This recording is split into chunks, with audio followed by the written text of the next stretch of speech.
RS brothers లో ఆషాఢం KG sale మళ్ళీ మొదలైంది. మరెన్నో క్రేజీ ఆఫర్స్ ఖైదీ చేయండి ఆర్ఎస్ బ్రదర్స్.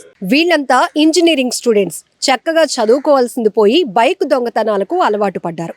యూట్యూబ్ చూసి బుల్లెట్ బైక్లు ఎలా దొంగతనం చేయాలి అని తెలుసుకున్నారు.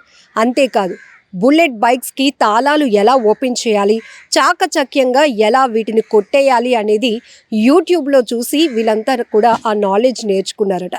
సో ఆఖరికి బాపట్లలో అద్దంకిలో వీరిని అదుపులోనికి తీసుకున్నారు పోలీసులు. ఒంగోలులో 6 విద్యార్థులు, కందుకూరులో 1 బీటెక్ చదువుతున్నట్లు తెలుస్తోంది. అయితే ఈ 7 గురించి విన్నటువంటి పోలీసులు కూడా కంగుతున్నారు. జల్సాలకు అలవాటు పడి అడ్డంగా అక్రమంగా డబ్బు సంపాదించాలనే ఒక కాన్సెప్ట్. సో 7 కూడా తోడయ్యారు, ఒక టీమ్గా ఫామ్ అయ్యారు. యూట్యూబ్ అనేటప్పటికీ మనకి ఎంత మంచి నేర్పుతుందో అంతే చెడు కూడా. దాన్ని మనం ఎలా తీసుకుంటామో అదే మనకి తిరిగి ఇస్తుంది అన్నట్టు యూట్యూబ్ వల్ల చాలామంది నాలెడ్జ్ నేర్చుకుంటున్నారు. ఈవెన్ ట్యూషన్స్కి వెళ్లకుండా వాళ్ళు యూట్యూబ్ నుంచే క్లాసెస్ విని ర్యాంకర్లు అయిన వాళ్ళని కూడా మనం చూస్తూ ఉంటాం. అలాంటి వారి ఇంటర్వ్యూలు కూడా మీకు చూపిస్తూ ఉంటాం. బట్ వీళ్ళు మాత్రం యూట్యూబ్ని ఎలా వాడుకుంటున్నారంటే అప్పనంగా డబ్బు సంపాదించాలి, బైక్లు అడ్డంగా కొట్టేయాలనే కాన్సెప్ట్తో యూట్యూబ్లో వాళ్ళు సెర్చ్ చేసి బుల్లెట్ బైక్స్ని ఎలా దొంగతనం చేయాలి, వాటి లాక్ ఎలా ఓపెన్ చేయాలి, ఎలా చాకచక్యంగా కొట్టేయాలి అనేది వాళ్ళు తీసుకున్నటువంటి నాలెడ్జ్. సో ఇది పోలీసులు విన్న తర్వాత కూడా కంగు తిన్నారు. యువత పెడదోవ పడుతోంది, యువత తప్పుదావ పడుతున్నారు. ఎందుకంటే బాగా చదువుకుంటారు అని తల్లిదండ్రులు స్కూల్కి కాలేజీలకి పంపిస్తుంటే వీళ్ళు మాత్రం జల్సాలకు అలవాటు పడుతున్నారు. స్నేహం అనేది మనం తప్పు పట్టకూడదు, కానీ కొన్ని స్నేహాలు మాత్రం ఖచ్చితంగా తప్పుదోవ పట్టిస్తున్నాయి అనటంలో ఎలాంటి డౌట్ లేదు.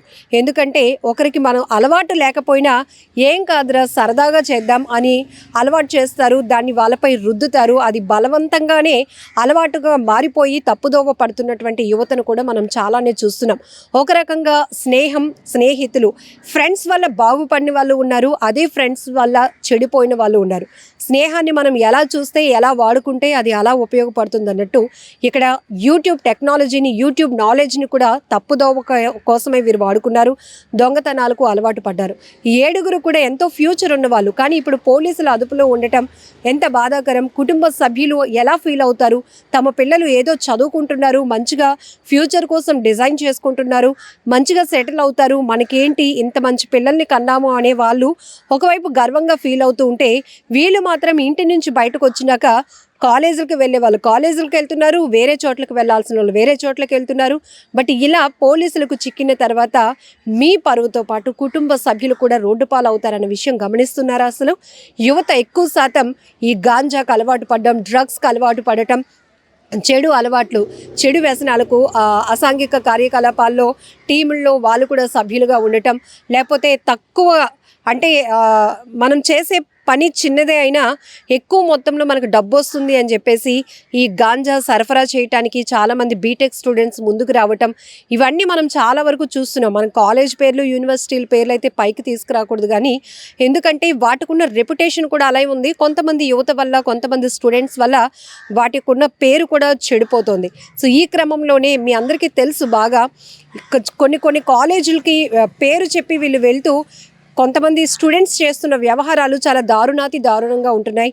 ఈవెన్ పోలీసులు కూడా ఎప్పటికప్పుడు స్కూల్స్కి, కాలేజెస్కి వెళ్ళి మీ ఫ్యూచర్ చాలా ఉంది, మీపై చాలా బాధ్యతలు ఉన్నాయి, ఇదే రైట్ ఏజ్, మీరు ఎలాంటి వేలోనికి వెళ్తారో మిమ్మల్ని డిసైడ్ చేసేది, మీ ఫ్యూచర్ని డిసైడ్ చేసేది కూడా ఇదే రైట్ ఏజ్. సో ఈ టీనేజ్లో మీరు ఎలాంటి నిర్ణయాలు తీసుకుంటారు అనేది మీకు ఎడ్యుకేట్ చేస్తున్నాం. ఇక్కడ ఫ్యామిలీ కౌన్సిల్స్ కావచ్చు, లేకపోతే చాలామంది సైకాలజిస్టులు, పోలీస్ ఆఫీసర్స్, చాలామంది ఉమెన్ పోలీస్ ఆఫీసర్స్ కూడా కాలేజీలకి, స్కూల్కి వెళ్ళి వాళ్ళకి మంచి కౌన్సిలింగ్ ఇచ్చే ప్రయత్నాలు చేస్తున్నారు. ఎందుకంటే ఎక్కడెక్కడో తిరుగుతున్న వీళ్ళందరికీ కూర్చోబెట్టి క్లాసులు చెప్పే అంత పరిస్థితి ఉండదు కాబట్టి నేరుగా కాలేజీలకు వెళ్ళే కౌన్సిలింగ్లు ఇస్తున్న పరిస్థితి కూడా ఉంది. అనవసరంగా మీరు అక్రమ కార్యకలాపాల్లో కనుక మీరు భాగస్వాములు అయితే తర్వాత మీ ఫ్యూచర్ డ్యామేజ్ అవుతుంది, మీపై కేసులు బనాయించడం జరుగుతుంది, జైలుకి వెళ్తారు, కుటుంబ పరువులు పోతాయి, మీ వల్ల తల్లిదండ్రులు కూడా ప్రాణాలు తీసుకునే పరిస్థితి వస్తుంది. ఇంత క్లియర్గా వాళ్ళకి కౌన్సిలింగ్లు ఇస్తున్నా కూడా చాలామంది చాలా కేర్లెస్గా తీసుకుంటున్నారు ఈ మాటల్ని. కొంతమంది రాంగ్ వేలోనికి వెళ్తూ ఇలా పోలీసుల కస్టడీకి వెళ్లాల్సినటువంటి పరిస్థితి, కొంతమంది అయితే చాలా కఠినమైనటువంటి శిక్షలు కూడా అమలు అవుతున్నాయి. ఏమైపోతుంది, అనవసరమైన అలవాట్లకు పోతున్నారు, అనవసరమైనటువంటి జల్సాలకు పోతున్నారు. అడ్డంగా డబ్బు సంపాదించాలి అనుకోవటం చాలా దుర్మార్గమైన ఆలోచన. ఇది ఏ ఏజ్ గ్రూప్ అయినా కావచ్చు. ముఖ్యంగా ఇందులో ఇప్పుడు ఈ బుల్లెట్ బైక్స్ దొంగతనం చేసిన కేసులో మొత్తం ఎన్ని చేశారనుకున్నారు? 16 బుల్లెట్ బైక్స్, ఒక స్కూటీని దొంగతనం చేశారు. వీటి విలువ సుమారు 25,20,000 రూపాయలు అని కూడా పోలీసులు చెప్తున్నారు.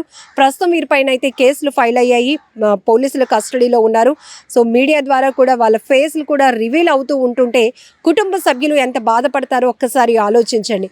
దయచేసి ఇలాంటి పెడదోవ పట్టే ఆలోచనలు కాకుండా మంచిగా బాగా చదువుకుంటే మంచి జాబ్స్ వస్తాయి, చక్కగా ఫ్యూచర్ని డిజైన్ చేసుకోవచ్చు. మీ వల్ల తల్లిదండ్రులకు కూడా మంచి పేరు తెచ్చే వాళ్ళు అవ్వాలి అని చెప్పి మేము కూడా కోరుకుంటున్నాం.